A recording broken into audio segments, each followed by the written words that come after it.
बेहतर यह है कि आप अपने दोस्त और उसकी बेटी के लिए आस और उम्मीद को खत्म कर दें। जुल्फी कभी नहीं मानेगा। नूर को छोड़कर मारिया के मुतालिक सोचे। मारिया एक अच्छा ऑप्शन है। तो अच्छा नहीं लगता कि क्लास का भी बहुत फर्क है। नहीं, मैंने हमेशा फील किया कि वो अनकंफर्टेबल रहती है। इतने बड़े घर में रहने की आदत नहीं है ना। मैं भी ना बस खुशी के मौके पे उदास हो रहा हूँ। Happy birthday. कैसे करता केक? अरे भाई, क्लास कहाँ से आ गई बीच में? वैसे भी सुलझी हुई पढ़ी लिखी इतनी अच्छी बच्ची है वो। जाने से पहले एक आखिरी बार अपना हसीन चेहरा तो दिखा दो please. Happy birthday to you. Happy birthday dear हूर।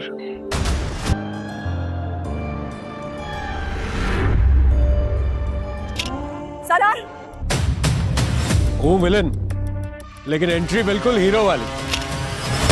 मैं सालार मुर्तजा यहाँ का बादशाह हूँ और तुम एक चूंटी।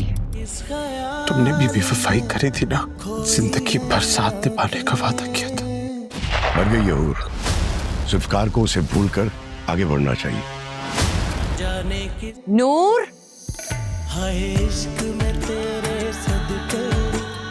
नूर के जाने के बाद जुल्फ़िकार अपने आप को संभाल ही नहीं पा रहा। जुल्फ़िकार को तो यकीन ही नहीं आ रहा कि इस तरह बीच रास्ते में नूर उसको छोड़कर जा सकती है। जुल्फ़िकार को यही लगता है कि वो बस आंखें बंद करके खोलेगा तो हूर उसके सामने खड़ी होगी, लेकिन अब ये होना नामुमकिन है क्योंकि हूर वाकई ही जुल्फ़िकार को छोड़कर इस दुनिया से जा चुकी है और जुल्फ़िकार जो है वो हूर की मौत का ज़िम्मेदार ख़ुद को ही समझता है। लेकिन उसकी मामा और उसकी बहन जो है वो उसको समझाने की कोशिश करती है, उसको यकीन दिलाती हैं कि तुम तो हूर से बहुत ज़्यादा प्यार करते थे और तुमने जानबूझकर ये नहीं किया। जो कुछ भी हुआ ये महज एक हादसा था और ये हादसा तुम्हारे साथ भी तो हुआ है। तुम भी तो ज़ख्मी हुए हो और तुम भी तो इतनी मौत के मुंह से निकल कर आए हो और इतनी लंबी तुमने बीमारी काटी है। 48 घंटे तक तुम्हें होश ही नहीं आ रहा था और जब होश आया तो हम दुआएं कर कर के तुम्हारी ज़िंदगी अल्लाह से मांग रहे थे। वो और बात है कि हम हूर के लिए भी बहुत ज़्यादा अपसेट हैं और हम नहीं चाहते थे कि हूर इस तरह चली जाती, लेकिन अल्लाह को शायद यही मंजूर था। लेकिन जुल्फ़ी जो है वो हूर के पीछे एक दीवाना वारसा हो चुका है और हूर के अलावा उसको कुछ भी नहीं सोचता। यहाँ तक कि मारिया हॉस्पिटल में जब बुके लेकर आती है जुल्फ़ी से मिलने तो जुल्फ़ी उसको देखकर आंखें ही बंद कर लेता है क्योंकि जुल्फ़ी उसको देखना भी नहीं चाहता। लेकिन वो ऐसी ढीठ और मक्कार लड़की है कि इतना सब कुछ हो जाने के बावजूद भी वो फिर भी ढिठाई से आती है जुल्फ़ी के सामने और जुल्फ़ी के सामने आने के बाद उससे अपनाने की बातें करती है। तो यहाँ पर जुल्फ़ी को गुस्सा आ जाता है और जुल्फ़ी अपनी मामा से कहता है कि इसको इस रूम से निकालें, मैं किसी से नहीं मिलना चाहता और आप लोग भी यहाँ से जाएँ।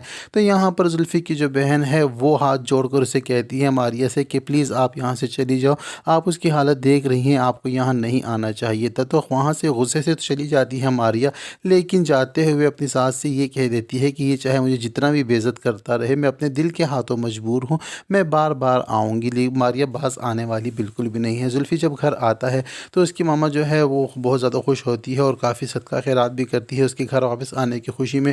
लेकिन जुल्फ़ी के बाबा अब भी यही चाहते हैं कि जुल्फ़ी जल्दी से ठीक हो जाए और मारिया से अपना रिलेशन आगे बढ़ाए और उससे शादी करके इस घर में लेकर आए, क्योंकि उनको तो अपने प्रोजेक्ट की पड़ी हुई है जिस प्रोजेक्ट की खातिर उन्होंने अपनी बहू और उसके होने वाले बच्चे की जान ली है, उनको उसकी भी परवाह नहीं है। वो बस अपनी बिज़नेस को आगे बढ़ाना चाहते हैं। तो जुल्फ़ी यहाँ पर बहुत ज़्यादा अपसेट है। अपने कमरे में जब जाता है तो हूर के हाथों से रखी हुई हर चीज़ों को देखता है, उसको हर जगह पर हूर ही नज़र आती है। हूर की फ़ोटो फ्रेम उठाकर अपने सीने से लगाता है और रोते हुए से याद करता है। तो यहाँ पर जब ये सब कुछ हो रहा होता है तो एक बार फिर से मारिया आती है जुल्फ़ी से मिलने और जुल्फ़ी के बाद जब कमरे में आती है तो जुल्फ़ी उसको बहुत ज़्यादा डांटता है और बेइज्जत करके निकालने की करता है।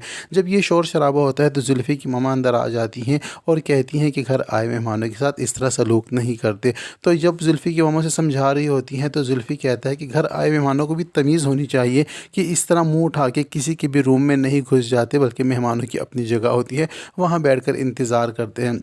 इनका यही मसला चल रहा होता है कि जुल्फ़ी के बाबा भी आ जाते हैं और वो बजाय इसके मारिया को कुछ कहें वो उल्टा जुल्फ़ी को ही बुरा भला कहने लग जाते हैं और कहते हैं कि कब तक तुम ये शौक़ मनाते रहोगे और अपने आप से तुमने पागल बनाया हुआ है, दीवानावार तुम हरकतें करी जा रहे हो। तुम इस बात का यकीन कर लो कि हूर इस दुनिया से जा चुकी है और अच्छा ही हुआ कि वो जा चुकी है, और बस जल्दी से अपनी ज़िंदगी में वापस आओ, अपना बिज़नेस को देखो कितना नुकसान हो रहा है बिज़नेस में। तो यहाँ पर जब ये कहते हैं जुल्फ़ी के बाबा कि अच्छा हुआ है कि वो जा चुके हैं, तो जुल्फ़ी बहुत ज़्यादा गुस्से में हो जाता है। अपने बाबा को ये कहता है कि ठीक है मैं पागल हो चुका हूँ और मैं अपने बिज़नेस मेरा बिज़नेस है जिसको चाहे नुकसान पहुँचे नफ़ा, इससे आपका कोई सरोकार नहीं है, और अगर आप मुझसे जान छुड़ाना चाहते हैं तो ठीक है मैं ख़ुद को ही गोली मार देता हूँ। तो जुल्फ़ी ड्रार से जो है गन निकाल कर अपने जो कनपुतली पर रखता है, तो इसकी मामा और सिस्टर जो है बहुत ज़्यादा रोने लग जाती हैं और शोर मचा देती हैं और जुल्फ़ी को मिन्नत समाजत करके उसका गुस्सा ठंडा करती हैं यहाँ।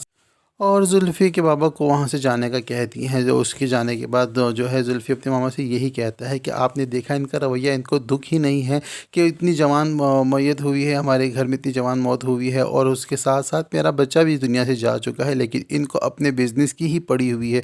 तो यहाँ पर जुल्फ़ी जो है हूर को बहुत ज़्यादा याद कर रहा है। तो दूसरी जानिब जो है नूर की बहन जो है फ़रा, उसकी शादी की तैयारी महविश उसकी शादी की तैयारियाँ चल रही हैं और शॉपिंग के बारे में कहा जा रहा है। उधर दूसरी जाने सालार जिस लड़की को ब्लैकमेल कर रहा था, उल्टा उस लड़की ने 2 की 4 सुना दी हैं सालार को और ये कहा है कि सारे सबूत मेरे पास पड़े हुए हैं और मैं साइबर क्राइम में जाकर तुम्हारी कंप्लेन करवाती हूँ और देखती हूँ कि फिर तुम अपने ख़ानदान की इज़्ज़त किस तरह बचाते हो। तो सालार उस बहाने से उस लड़की को एक ऐसी सुनसान जगह पर बुलवाएगा और वहाँ पर बुलाने के बाद सालार उस लड़की को कत्ल कर देगा।